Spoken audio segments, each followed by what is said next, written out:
আমাৰ এই পশ্চিম কলিয়াবৰ এলেকাত শিক্ষা দিশত আমাৰ উঠি অহা যুৱ প্ৰজন্ম যথেষ্ট পিছ পৰি আছে, বিশেষকৈ কম্পিউটাৰ শিক্ষাত।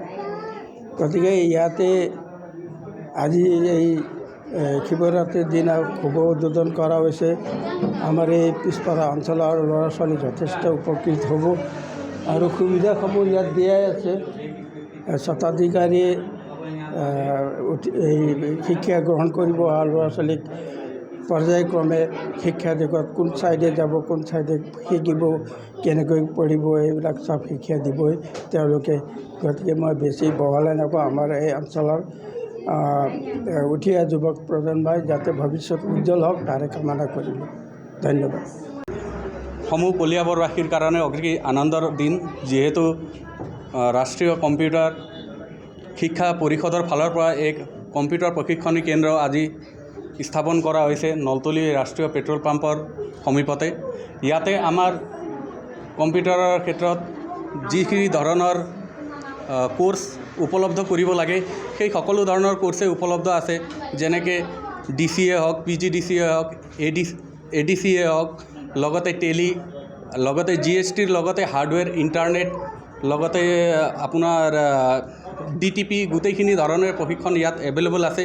যিবিলাক কম্পিউটাৰ কোৰ্চ 3 মাহৰ পৰা আৰম্ভ কৰি 6 মাহ, এবছৰ, 2 বছৰ পৰ্যন্ত উপলব্ধ হ'ব ইয়াতে। গতিকে সমূহ কলিয়াবৰবাসীৰ কাৰণে এইটো অতি আনন্দৰ বিষয় আৰু সমূহ কলিয়াবৰবাসীৰ ওচৰত আশীষ বিচাৰি যাতে পৰৱৰ্তী সময়ত আৰু নতুন আৰু প্ৰযুক্তিবিদ্যাৰ শিক্ষা এইখন অনুষ্ঠানতে উন্নত কৰিব পাৰিম বুলি আশা থাকিল। ধন্যবাদ। শিৱৰাত্ৰিৰ প্ৰাক মুহূৰ্তত পবিত্ৰ মুহূৰ্তত নলতলী ধৰমপুৰ সংযোগস্থল এই স্থানত ৰাষ্ট্ৰীয় কম্পিউটাৰ শিক্ষা পৰিষদৰ অৰ্থাৎ NBCৰ স্বত্বাধিকাৰীসকলে ইয়াত আজি কম্পিউটাৰ শিক্ষাৰ কাৰণে যি আজি নতুন কেন্দ্ৰ ইয়াত মুকলি কৰিছে।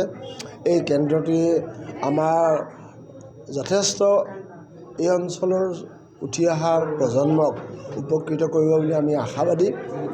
পশ্চিম অঞ্চলটোত শিক্ষা দীক্ষাৰ ক্ষেত্ৰত আগতকৈ তুলনামূলকভাৱে যথেষ্টখিনি আগবাঢ়িছে। আমাৰ উঠি অহা প্ৰজন্মই যাতে বৰ্তমানৰ যি ডিজিটেল মাধ্যম, এই ডিজিটেল মাধ্যমটো আমাৰ অতি প্ৰয়োজন। সকলো সময়তে, যিকোনো মুহূৰ্ততে আমাৰ এই মাধ্যমৰ যোগেদি আমাৰ কাম চলিবলৈ আৰম্ভ কৰিছে। গতিকে আমাৰ ছাত্ৰ ছাত্ৰীসকলে, আমাৰ উঠি অহা প্ৰজন্মই যাতে এই ডিজিটেল মাধ্যমৰ জৰিয়তে তেওঁলোকক নিজৰ ভৱিষ্যতলৈ আগুৱাই নিব পাৰে আৰু লগতে এই শিক্ষাৰ লগতে যাতে আনুষংগিক খেলা ধূলা হওক, নৃত্য গীতৰে হওক, সকলো দিশৰ যি অনুষ্ঠান আমাৰ ইয়াত লাহে লাহে গঢ় লৈ উঠিছে, এই অনুষ্ঠানসমূহতো আমাৰ ছাত্ৰ ছাত্ৰীসকলক উদগনি দিবৰ কাৰণে মই এই অঞ্চলৰ ৰাইজক, অভিভাৱকসকলক মই আহ্বান জনাইছোঁ। আৰু মই ধন্যবাদ জ্ঞাপন কৰিছোঁ পুনৰবাৰ যে আমাৰ স্বপন শৰ্মাদেৱকে প্ৰমুখ্য কৰি এই অনুষ্ঠানটোৰ যি স্বত্বাধিকাৰী আছে তেখেতসকলে যি উদ্যোগ লৈছে, এই উদ্যোগটো অতি প্ৰশংসনীয় আৰু অতি আদৰণীয় আৰু আমাৰ এই অঞ্চলৰ কাৰণে অতীৱ প্ৰয়োজনীয় অনুষ্ঠান বুলি মই ভাবি এই অনুষ্ঠানটোৰ ভৱিষ্যত উজ্জ্বল কামনা কৰি মই মোৰ কথাখিনি ৰাখিছোঁ। ছাত্ৰ ছাত্ৰীসকলৰ কি সুবিধা থাকিব? ইয়াত যথেষ্টখিনি সুবিধা আছে। ইয়াত মই বিশেষকৈ কম্পিউটাৰতে DCA, ADC, PGDCA ইত্যাদি ধৰণৰ যি আমাৰ ইয়াতে যিসকলে শিক্ষাদান কৰিব তেখেতসকলে জানিব যে তেখেতসকলে ইয়াত কি ছাত্ৰ ছাত্ৰীক কি ধৰণৰ শিক্ষা দিলে আগবাঢ়ি যাব পাৰিব, সেই সম্পৰ্কে তেখেতসকলে পাঠ্যক্ৰমত সন্নিৱিষ্ট কৰিব আৰু স্বত্বাধিকাৰীও সেইখিনি সুযোগ দিব। গতিকে মই আশা ৰাখিছোঁ যে আমাৰ ছাত্ৰ ছাত্ৰীসকল নিশ্চয় লাভৱান হ'ব।